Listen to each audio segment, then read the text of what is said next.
ভাই আমি আপনার 70 টাকা কইছি। 50 টাকা ভাড়া। 70 টাকা কি আর ভাড়া? কাজীপাড়া থেকে এই পর্যন্ত 70 টাকাই ভাড়া। আপনি কাউরে জিজ্ঞাসা তুই কি আমার থেকে ভাড়া বেশি জানো? মেয়ে মানুষ অটো চালাচ্ছে আবার ভাড়া বেশি চাস? জান দিগা অটো চালানো বন্ধ করে দিমু। ড্রাইভার নেই? কেন ভাই? আমার দেখে ড্রাইভার মনে হয় না? নামেন। এত তাড়াতাড়ি নিয়ে চলে আসলেন? আপনি তো ম্যাজিক জানেন। আমার খুচরা পেশাল পাওয়ানোর সময় আমার নাই। আমার ভাড়া দেন, আমি যামুগা। আচ্ছা আমি একটা জিনিস বুঝলাম না, আপনার মন মেজাজ 64 কারেন্টের মতো এত হাইপার হয়ে থাকে কেন? আপনি কি রিক্সাও কি এইভাবেই চালান? কেমনে চালাই দেখেন নাই? অটো দিয়ে আসার সময় টের পান নাই? আমার এগুলা পেশাল ভালো লাগতেছে না। আপনার সাথে পেশাল পাড়ার কোনো ইচ্ছাও আমার নাই। আমার ভাড়া দেন।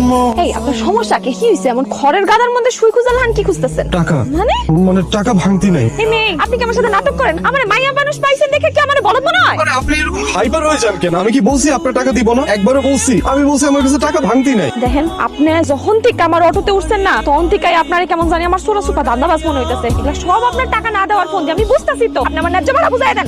দেখেন আপনি সুযোগ পাইছেন বিধায় কিন্তু আপনার মুখে যা আসতেছে আপনি তাই বলতেছেন, এটা কিন্তু উচিত না। দেখেন ভাই, আপনার সাথে এমন দাঁত গেজানি আলাপ করার কোনো ইচ্ছা আমার নাই। আমারে আমার ভাড়াটা খালি বুঝাই দেন। আরে বাবা আমি তো বললাম আমার প্রবলেমের কথা। আপনার সমস্যা বলতে আমি কি করবো? সব ভাঙ্গে গেলাম আজকে সব ভাঙ্গে গেলাম। তোমার মায়া বড় বড় কথা কয়, সংসারের দায়িত্ব নিছে, তাহলে খাওন খো। ঘরের মধ্যে এত অভাব কে? আমি যখন সংসার চালাইছি আম্মা, তখন কিন্তু অভাব ছিল না। তেল নুন সাবান সবকিছু ঠিক রাখছি। এখন খাওন থাকে না কেন বাড়ির মধ্যে? এই অবস্থা কে? তুই হইলি পুরুষ মানুষ, ওই হইলো মায়া মানুষ। একটা পুরুষ মানুষ সংসারের জন্য যা করতে পারে, মায়া মানুষ কি সেটা পারে? তোর কি লজ্জা করে না? তুই ওগুলি কেমনে কস? পারবো না কেন? আর পারতে হইব। কত কম সময় তো বড় বড় কথা কয়, সাইরা কথা কয় না।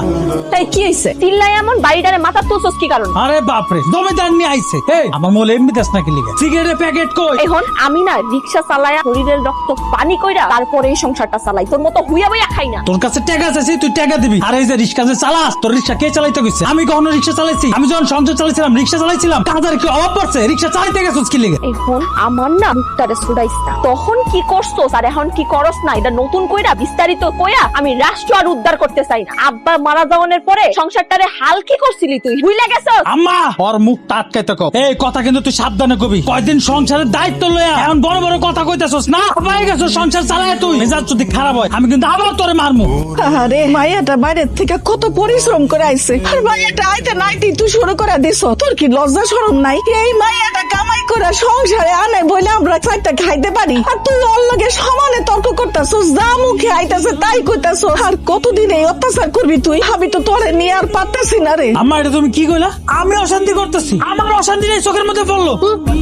আমি পারতেছি না। ভাড়া তো প্রায় 700-800 টাকা হইছে। আপনি মনে 100 টাকা দিছেন কে? 700 টাকা কিভাবে হয়? এই সময়টুকু ঘোরার জন্য 100 টাকাই কাফি, এটাই রাখ। আমি তো আপনার নিয়ে মেলাক্ষণ ঘুরছি, পুরো গ্রামটা আপনার ঘুরে দেখাইছি। যে কোনো অটোওয়ালাই মোটামুটি 700-800 টাকা চাইবো। আচ্ছা ঠিক আছে, আপনি আমার 500 টাকায় মিল করে দেন। এই ভাড়ার উপর আমি তোরে আর 1 টাকা দিতে পারবো। কি কোন আপা? আপা আমি আপনারে যে সময় পুরো গ্রাম